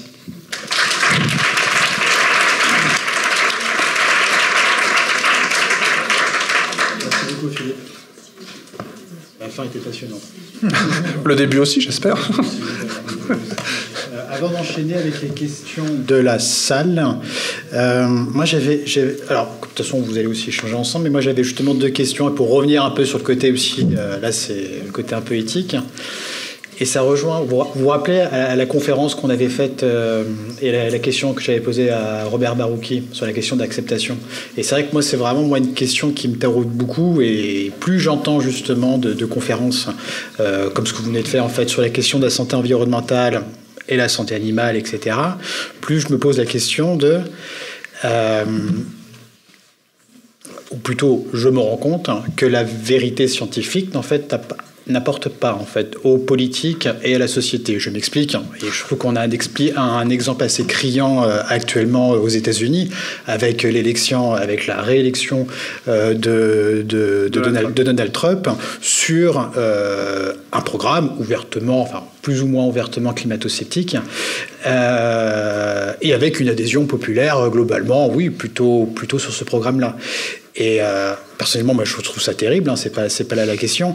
Mais moi, par contre, la question que je me pose, c'est je me dis, mais alors du coup, où est-ce qu'on a échoué, en fait ? Parce que, évidemment que le réchauffement climatique est une évidence scientifique, démontrée, éprouvée, et pourtant, ça ne suffit pas, d'une part, un politique peut devenir le président de la première puissance économique mondiale et militaire sur un programme qui est ouvertement climato-sceptique. Et deuxième point, j'en arrive justement sur la première chose qu'il fait lorsqu'il est élu, c'est d'annoncer ce fameux plan, le plan Stargate IA, qui est un plan quand même à 500 milliards $, et c'est pas pour développer l'intelligence artificielle, qui est une très bonne chose, encore une fois, d'autant plus dans le domaine de la santé. Il y aura un bénéfice évident, surtout pour vous, futurs praticiens dans ce domaine-là. Donc là-dessus, c'est une bonne chose, mais il ne met pas en place 500 milliards de $, pour lutter contre le réchauffement climatique ou pour la perte de biodiversité, ce qui, à mon sens, est une erreur, évidemment.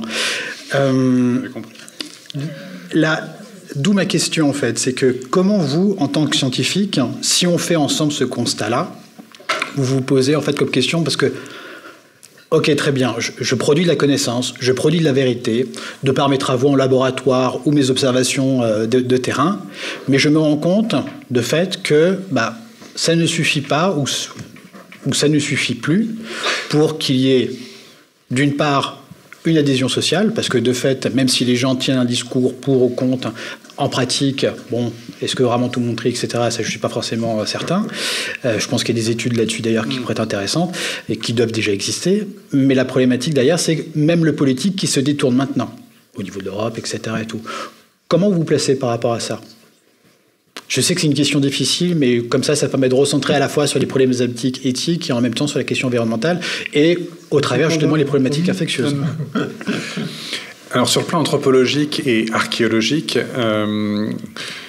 le résultat de nos travaux peut faire l'objet d'auditions, par exemple, ou de notes techniques qui peuvent nous être demandées par des représentants de la société civile.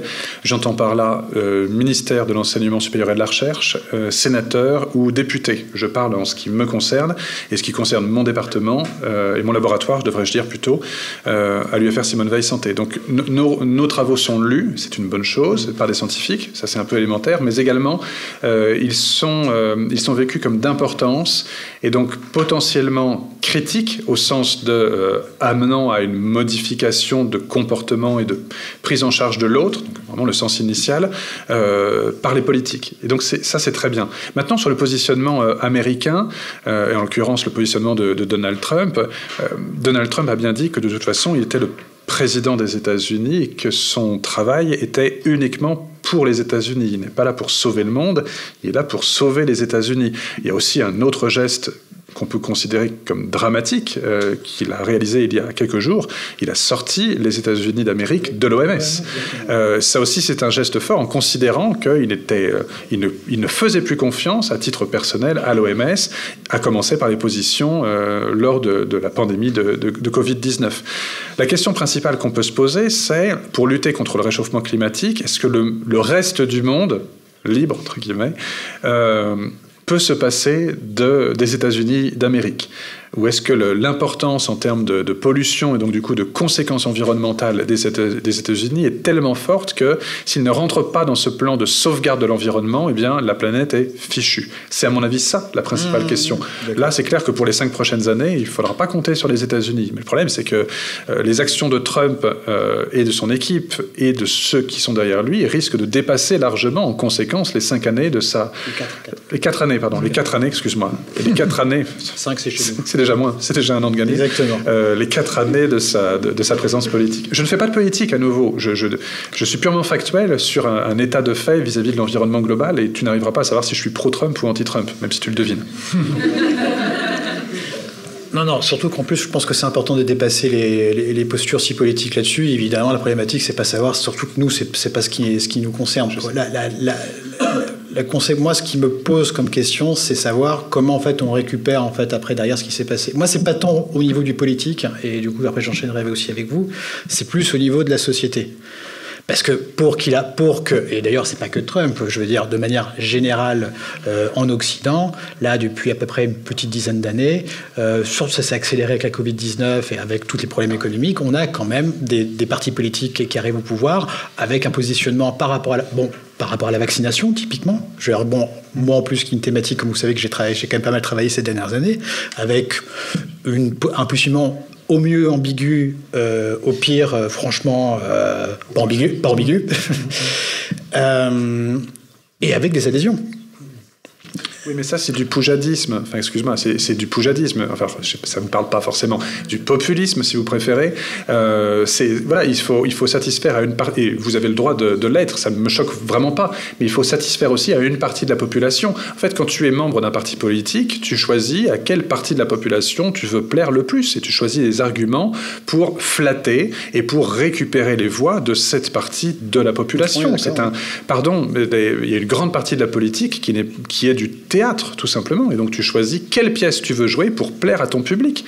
Et donc, ce climato-sceptisme, cette négation de l'avancée réelle dans un pays qui est profondément pasteurien, eh bien, cette négation vis-à-vis des vaccins ou autre chose, c'est aussi pour satisfaire et pour plaire à une partie de la population.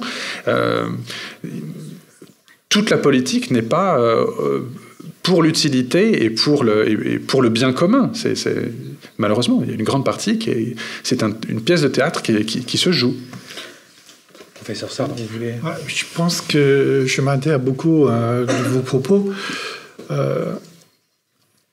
Je dirais que je vais peut-être vous faire une petite philosophie orientale. Est-ce que dans la salle, est-ce que vous savez comment ça s'écrit danger en chinois? Ça s'est fait avec 2 caractères. Un, c'est le danger. Donc, deuxième, c'est opportunité. C'est ça qui veut dire une crise. Voilà. Donc, effectivement, la planète étant liée, loin de moi de dire que ce qui se passe aux États-Unis ne nous concerne pas. Nous, ce qu'on pouvait faire, le reste du monde, c'est de faire au mieux pour atténuer leur effet, parce qu'il n'est pas avec nous, il continue à polluer, etc. Même si je ne souhaite pas aucun mal au peuple américain, je pense que les phénomènes de sécheresse, de forêt, de ouragans et de bombe météorologique qui descend jusqu'à golfe Mexique, au golfe des États-Unis, je ne sais pas, tout change, finira par prendre conscience à la majorité. Je pense qu'il y a déjà... Je pense que les États-Unis, moi je ne suis pas politologue, je ne vais pas sortir mon domaine, ce que j'entends, c'est que c'est une société extrêmement clivée. Pour l'instant, c'est peut-être une majorité, plus quelques pourcents qui ont l'emporté. Mais quand les choses vont mal, quand on va au contraire de la loi naturelle, on ne peut pas espérer que la nature, le fonctionnement de la planète, de l'écosystème, va combiner avec cette politique-là. Il va avoir des retombées régionales, planétaires. Donc nous, on est contaminés, mais je pense que la grande victime, c'est les peuples américains. Je ne souhaite pas de mal, mais simplement, je pense que ça va peut-être changer l'état d'esprit d'une partie des Américains. Peut-être, dans 4 ans, on aura une autre façon... Ils vont réagir autrement. Mais c'est vraiment dommage. Ils ont sorti l'accord de Paris et l'OMS et bien d'autres. Hein. J'avais du coup, et après on ouvrira, j'avais une dernière question. Est-ce que vous ne pensez pas qu'il y a aussi... bon, ça fait un peu rhétorique comme question. Que le rapport qu'a l'Occident par rapport au réchauffement climatique et en fait à toute cette problématique One Health, c'est finalement qui a du mal à prendre malgré tout quand même, ne vient pas aussi de sa culture en fait christiano-gréco-romaine en fait, avec cette idée justement là du coup toi ça t'intéresse, avec cette séparation justement homme et nature, et que finalement en fait ce qui arrive au niveau de la nature en fait intéresse moins l'homme, ou du moins l'homme se sent moins responsable de ce qui se passe au niveau de la nature, ce qui est beaucoup moins typiquement dans les cultures justement extrêmes orientales, avec justement le tropisme confucianiste, bouddhiste, etc., où au contraire en fait l'homme est dans la nature. Et encore plus dans les sociétés animistes, etc. Et ça m'intéresserait aussi à voir par rapport à ça, si finalement, en fait, il n'y avait pas aussi ce tropisme-là, qui indirectement, inconsciemment, implicitement aussi, s'exprimerait, en fait, finalement, dans ce... Bon, finalement, est-ce que ça nous concerne vraiment ? Alors, il y a un homme qui est absolument génial, qui a travaillé sur ce sujet, qui s'appelle Philippe Descola, dans un livre non moins génial, qui s'appelle « Par-delà, nature et culture ». Et il montre bien cette opposition qu'il y a entre la société, on va dire, occidentale dans sa globalité, qu'elle soit judéo-chrétienne, gréco-romaine ou anglo-saxonne, en tout cas le monde occidental, et les sociétés dites extra-occidentales, appelées également peuple premier. Lui, son terrain de prédilection, c'est ce qu'on appelait avant les Jivaros, donc en Amazonie, et qu'on appelle maintenant les Hachoirs. Mais c'est la même population. Et donc il montre bien que pour nous, il y a la nature et il y a l'espèce humaine qui domine la nature. Et quand on entend la nature, c'est les rochers, les fleuves et les autres animaux. Donc l'humain est vraiment au sommet de cette pyramide, véritable maître du monde. C'est-à-dire qu'il y a Dieu et puis il y a l'homme qui est juste en dessous et qui honnêtement se croit au-dessus. Parce que Dieu, c'est la nature. Voilà. Et puis il y a les populations extra-occidentales, et notamment la population hachoir qu'il a décrit, pour laquelle nous sommes tous au même degré et avec la même importance, les pièces d'un immense puzzle.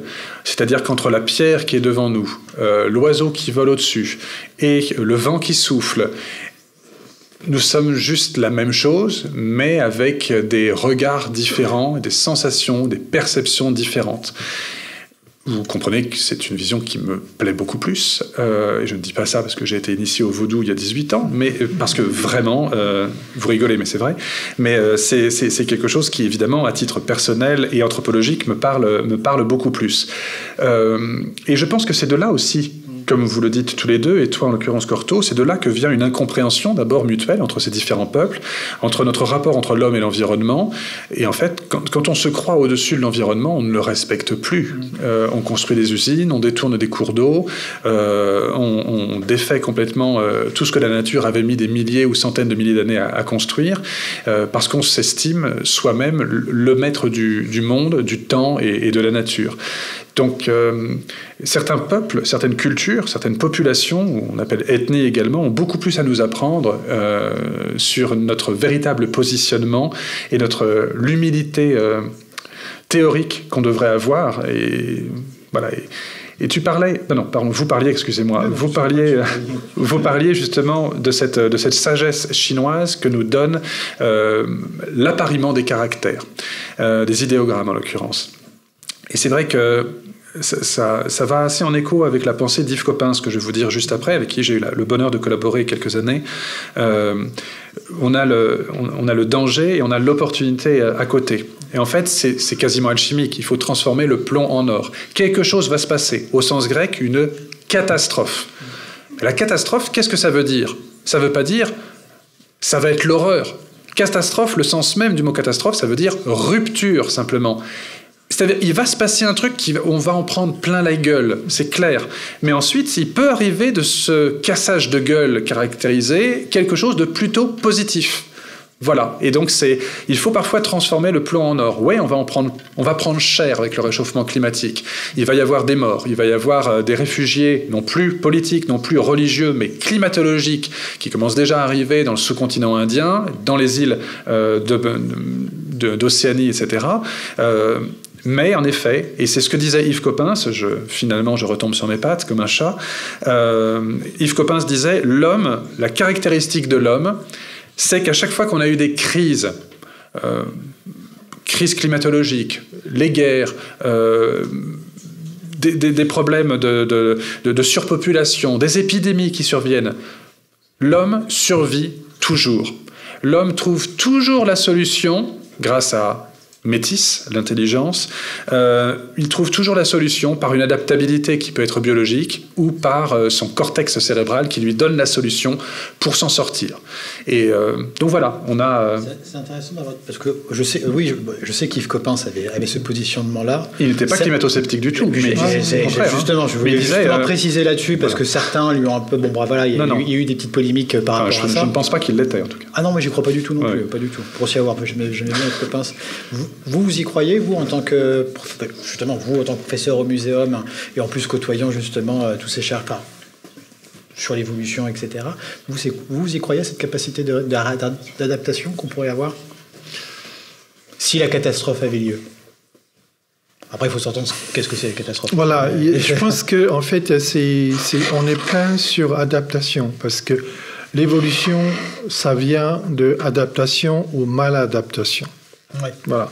Donc, mais tout ça dépend de contexte et de degré. Je pense que quand on a au-delà de ce qui est biologiquement supportable, ça va être de plus en plus dur. Donc, je pense qu'avec l'élection de Donald Trump, c'est pas une bonne affaire. Non, ça, c'est sûr.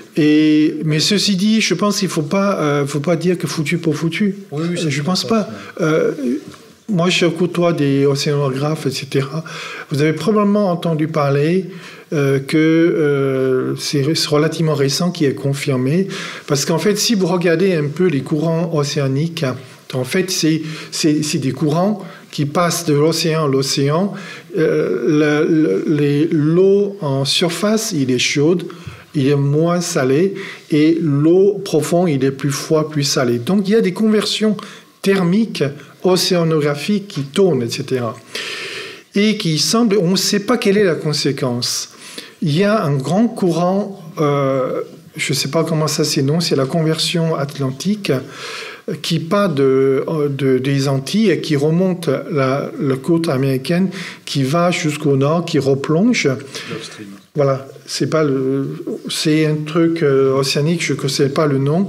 Et ce courant-là, il est possible qu'il s'arrête dans une décennie relativement rapidement. Il y a des conséquences sur l'environnement. Les courants chauds ramènent de nutrition, des poissons, etc. Donc ça veut dire que nos régions, l'Afrique de l'Ouest jusqu'à présent, qui est extrêmement poissonneux, golfe gastrique, etc.,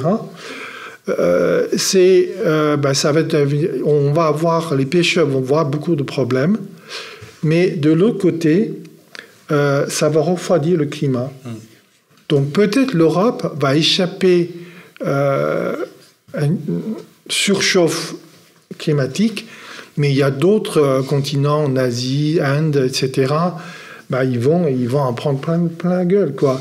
mais ils vont en prendre gueule, les États-Unis compris, parce que à cause de El Niño. Ouais. à cause de El Niño. Donc je pense que c'est pas gratuit pour eux. Et c'est en ce sens-là, je pense que peut-être, tant pis, il faut passer par là pour réveiller les consciences, pour redresser les barres. Mais c'est pas pour autant qu'aujourd'hui, il faut qu'on dise qu'on va rien faire. Non, on va continuer à vivre et traiter les pollutions, réorganiser le urbain. Comment éviter l'exposome sur la santé humaine. En gros, vous êtes médecin, vous savez qu'il y a 2 périodes qui sont cruciales pour le développement. C'est tout ce qui est anténatal, postnatal et la puberté. Si on sait préserver la population sur ces périodes-là, et après, bon, dans notre âge, on peut être plus ou moins contaminé, c'est pas ça, c'est pas très grave. Mais ça passe par l'éducation, par l'école, par exemple. Moi, j'ai des collègues au muséum qui étudient perturbateurs endocriniens, etc. En société, ils font des associations pour remplacer tous les plastiques dans les cantines par des inox. Certes, il y a un coût, utiliser les ustensiles inox, mais après, assez rapidement, on remplace les plastiques usage unique. En fait, les plastiques usage unique, même si ça a l'air de papier, mais c'est pas que de papier, parce qu'il y a des couches imperméabilisantes qui sont faites de plastique. Et donc, un conseil pour vous, peut-être vous savez déjà, vous pouvez acheter en commerce dans des contenants plastiques ou plastifiés, mais surtout pas chauffer dans le four à micro-ondes. Vous mettez sur une assiette, sur un autre ustensile, vous allez chauffer après. Mais faites pas ça. Et surtout, quand vous êtes encore jeune, vous pouvez devenir futurs parents, faites pas ça. Et ce sont des choses relativement faciles à transmettre à la population, et ça se comprend. Et on peut changer petit à petit. Je pense que les grands discours, la population en a marre, mais je ne pense pas les petites actions, et on peut y arriver. Par exemple, pour moi, je suis copilote d'un programme de Alliance Sorbonne Université qui a été financé par Action 2030 sur ce qu'on appelle un truc d'excellence, je ne sais pas si je suis incapable de vous dire, sur lequel c'est qu'en fait c'est un programme qui est là pour rapprocher la science avec la société, ce qu'on appelle science avec et pour la société. Nous, on a des financements pour financer des actions, pour financer les doctorats, les post-doctorats. Quand on fait l'appel d'offres, la différence par rapport à l'école doctorale, c'est que dans les 3 ans de formation de futurs docteurs, ils ont équivalent de 64 heures à faire pour science avec et pour la société. On va d'abord les former par la médiation, comme médiateur, et après ils vont prendre la suite. Et ça a des gros succès, parce que en fait, c'est vrai, c'est quelque chose de plus. Et on constate aussi dans la jeunesse, les gens se demandent, est-ce que je veux vraiment faire de la science et faire de la recherche? On sait que l'horizon n'est pas si clair que ça, mais par contre, il y en a qui sont dire qu'avec mon Master 2 en poche, et si je peux encore approfondir, et si je peux apprendre à faire la médiation, pour la suite, je ne veux pas faire la recherche au laboratoire, je veux faire la médiation auprès de la société. Donc c'est aussi des actions concrètes que nous pouvons mener. Voilà. On va peut-être prendre des questions de la salle. Oui, donc on va profiter des questions dans la salle. Moi, je me posais une question un peu technique.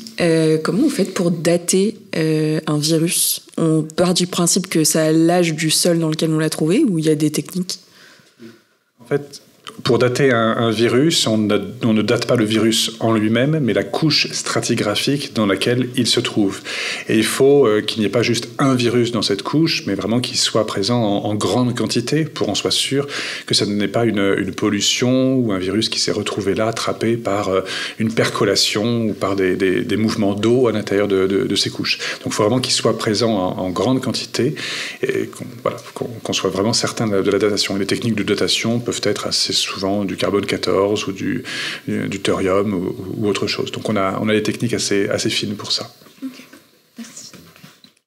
Merci beaucoup pour votre conférence. Moi, j'avais 2 questions. J'avais une question assez spécifique sur les risques associés à la fonte du permafrost. Je pense que tous, dans nos études, on s'est rendu compte que le risque pathogène des germes, il était intrinsèquement lié aux protéines qui sont exposées sur nos cellules. Est-ce qu'on ne pourrait pas considérer que le temps, la grande période de temps qui s'est écoulée, ne constitue pas une barrière qui est impossible pour ces germes à franchir, qui ont des capacités d'adaptation qui restent importantes, mais qui seront insuffisantes pour arriver à retrouver un état pathogène pour nous? En fait, merci pour cette question tout aussi pertinente que la précédente. Non, je suis pas flatteur, je le pense. Tu as 2 choses, en fait. La première, c'est la théorie et la pratique. En théorie, oui, ces germes sont vieux, ils ont été un peu amochés, ils ont été un peu abîmés, ils ont été en sommeil très très longtemps, et à la fin, quand on est en état de mort apparente, on finit quand même par mourir, d'accord? Ou en tout cas, on devient inerte. C'est-à-dire que c'est une différence entre un virus qui est visible, détectable, sa morphologie est intacte, genre une momie ou un zombie, restons sur la métaphore zombie, qui est plutôt à la mode, mais il n'est pas potentiellement contaminant. C'est pour ça qu'on est obligé de faire de la médecine expérimentale, et en l'occurrence de la microbiologie expérimentale. Les chercheurs, Jean-Michel Clavry et d'autres qui travaillent sur ce sujet-là, ne se contentent pas que de les observer et que de les décrire, à la fois sur le plan morphologique, mais également sur le plan génétique, phénotypage et génotypage, mais il vérifie également la potentielle contagiosité de cela sur des boîtes de pétri, sur des animaux de laboratoire ou donc c'est vraiment un travail qui est multiple. Et une fois que l'animal est infecté ou la cellule, eh bien il faut voir ensuite quelle est la pathogénicité éventuelle de cet agent infectieux. Mais je suis d'accord avec toi, cet agent il est amoché, il est ancien, et entre une pathogénicité... Peut-être qu'il n'était pas du tout pathogène il y a 200 000 ans, dans cet environnement-là, avec ces animaux-là, et qu'il peut l'être extrêmement dangereux, actuellement, sur un lapin du 21e siècle, sur un humain, ou que sais-je. Et peut-être l'inverse. Il était extrêmement dangereux à ces périodes-là, et maintenant il est complètement inerte, parce que nous ne sommes plus les mêmes. On n'est pas un paléo-lapin, et on n'est pas un paléo-humain ou un pré-humain. Voilà. Je pense qu'il faut aussi considérer que l'immunité n'est plus la même. Oui. Voilà. Petite question bonus. Deuxième question qui est un peu plus large. Est-ce que vous, aujourd'hui, vous considérez que l'urgence climatique actuelle, elle justifie des actions violentes afin de faire changer le système, ou vous pensez qu'on peut encore se contenter de faire des conférences pour des gens qui sont déjà généralement assez sensibles à ce genre de sujet? Alors moi, je veux bien répondre à titre personnel et sans impliquer ni mon laboratoire ni mon université, donc je le précise avant ma réponse. Je pense que s'en prendre à une œuvre d'art, par exemple, moi j'ai travaillé 5 ans dans un musée qui est le musée du Quai Branly Jacques Chirac, comme directeur scientifique, s'en prendre à d'autres objets, etc., ne fait vraiment pas avancer les choses. Et je pense que s'en prendre à l'art, faire des coups d'éclat comme cela, malheureusement... est plutôt contre-productif, parce que renvoie une mauvaise image qui est celle de la violence, et je ne suis pas d'un naturel violent, et je pense qu'une meilleure éducation, des interventions font un peu plus bouger les choses. En tout cas, je pense que les politiques n'en ont rien à carrer, et ça ne change... Enfin, pardon, je suis un peu vulgaire, n'en ont rien à faire, pardon, de ce type d'action, que c'est pas ça qui les fait changer. Et si on doit bien faire changer quelqu'un, en tout cas, ce que veulent ces activistes, c'est faire changer les choses du point de vue des politiques, pas de la grande population. Il faut changer les choses. Je suis d'accord avec ces activistes, il faut changer les choses. Il faut prendre conscience. Et là, je suis 1000 fois d'accord avec eux. Je pense sincèrement, à titre personnel, pas professionnel, personnel, que s'en prendre à une œuvre d'art n'est pas le bon moyen. Même si elles sont protégées par des vitres et qu'en pratique, elles ne risquent rien. Je suis peut-être un peu conservateur quand même là-dessus. Oui, je pense qu'on a aussi des expériences similaires au muséum. Je pense que c'est pas la bonne solution. Je dirais aussi, je pense qu'il faut vraiment aller travailler avec la population. Il faut vraiment, je pense que les deux sont légitimes. La fin du monde, c'est légitime, et la fin du mois, c'est tout aussi légitime. Donc, en fait, la difficulté, c'est de comment travailler avec les gens pour trouver un meilleur compromis possible. On ne peut pas aller d'un seul coup, mais il faut aller petit à petit et travailler avec les politiques, avec la puissance de notre système. C'est-à-dire, en fait, je prends un exemple, d'accord ? Maintenant, les vignettes 3 ne peuvent plus rentrer dans Paris, d'accord ? Et la situation, c'est quoi? Il y a un tas d'artisans dans le banlieue ne peuvent plus rentrer travailler dans Paris. Dans Paris, il n'y a plus d'artisans pour le faire. Je pense que, et du coup, ces artisans-là, cette population-là, qui n'ont pas le moyen pour changer pour l'instant. Et je pense que pourquoi ne pas faire des politiques intelligentes? C'est-à-dire que on va vers ça, mais on donne des dérogations quand c'est justifié pour aider les gens à passer petit à petit ces périodes-là, et petit à petit, ça permet d'assainir les choses. Je dirais que quand on verdit la ville, il y a beaucoup d'études. Je dirais que on peut créer des zones vertes, planter des arbres, mais aussi planter des haies. Les haies le long de routes sont extrêmement efficaces pour capter les microparticules, etc. Je pense qu'il faut réfléchir dans son ensemble. Dans la société, il n'y a pas que la science, il n'y a pas que les données de la science. Il faut travailler avec les sociologues, anthropologues. Vous connaissez comment les humains réfléchissent et tout ça. Il faut embarquer l'ensemble de la société, aller dans une direction. C'est pas possible d'aller extrêmement vite, mais on va aller dans la direction, aller doucement, mais sûrement. Voilà. Je rajoute juste un mot pour parfaire la réponse. Moi, je suis un enseignant-chercheur, tu l'as compris, et je crois beaucoup plus dans la pédagogie douce. Je ne dis pas ça pour mes étudiants, mais souviens-toi, il y a une dizaine d'années à peu près, tu n'arrivais pas à faire une leçon, deux possibilités. Soit on te fout une tarte dans la gueule et on te dit « vas-y, corrige-toi ». Ça ne marche pas très bien. Soit on te l'explique calmement, posément, et là, ça rentre beaucoup plus dans ton esprit et tu arrives à mieux parfaire ta copie, tout simplement. Moi, je le vois à l'échelle de mes enfants, bien entendu. On est pédagogie douce, tu peux imaginer. Je le vois à l'échelle de mes étudiants, parce que là, par définition, c'est pédagogie douce. Et je vois surtout la jeune génération auprès de laquelle qui se modifie complètement, qui est beaucoup plus impliquée que tu pourrais être mon fils, mais que ta génération ou des générations comme la mienne ou ceux qui sont au-dessus de moi. Donc ce mouvement-là est en cours. Et je crois vraiment, quand je dis pédagogie douce, c'est pas ne rien faire, c'est pas de l'attentisme ou autre chose. Et les coups d'éclat font parler. Ouais, ok, et ça retombe aussi sec et c'est vraiment, je trouve, plus délétère que c'est pas le bon écho qui en ressort malheureusement. Ils sont immédiatement critiqués. Non, par contre, on va arrêter là parce que j'ai l'impression. Non, surtout, c'est que j'ai l'impression qu'il y a aussi. C'est pas du tout contre vous. Au contraire, je pense que ces questions sont importantes. Mais je voudrais lever aussi toute ambiguïté par rapport aux remarques que j'ai pu faire dès le départ. Je voudrais pas que vous ayez eu la sensation que je cherchais à polémiquer en fait sur une thématique. Encore une fois, moi, je suis bioéthicien, donc moi, je suis spécialisé sur les aspects éthiques et moraux autour des pratiques médicales et biologiques. Si j'ai commencé à parler de ça, c'était pas pour taper sur Donald Trump ou autre chose. Parce qu'encore une fois, mes convictions politiques. Non, mais pour le faire, encore une fois. Moi, ce qui m'intéressait par rapport à ça, c'était de recentrer en fait par rapport justement aux politiques publiques et que justement de rappeler que oui, tout chercheur produit de la connaissance scientifique. Mais de fait, actuellement, ce que montrent justement les éléments contingents politiques, c'est que cette vérité scientifique ne suffit pas ou ne suffit plus pour amener à des politiques publiques en raccord avec cette vérité-là. Donc moi, c'est ça qui m'intéressait. Après, derrière, et c'est la remarque que vous faites, se pose la question des solutions. Est-ce que dans cette solution-là, la violence, comme vous proposez, dont vous avez mentionné, est légitime ou pas ? Moi, je vais pas du tout m'avancer sur cette question-là. Encore une fois, parce que c'est pas une thématique sur laquelle je travaille. Et encore une fois, en tant aussi que chercheur, j'essaie de me baser aussi sur mes travaux aussi à moi. Et là-dessus, je ne travaille pas là-dessus.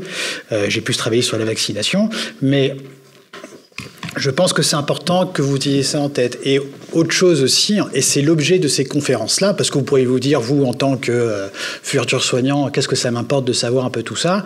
C'est aussi pour vous montrer, et je pense que votre réaction est intéressante aussi par rapport à ça, c'est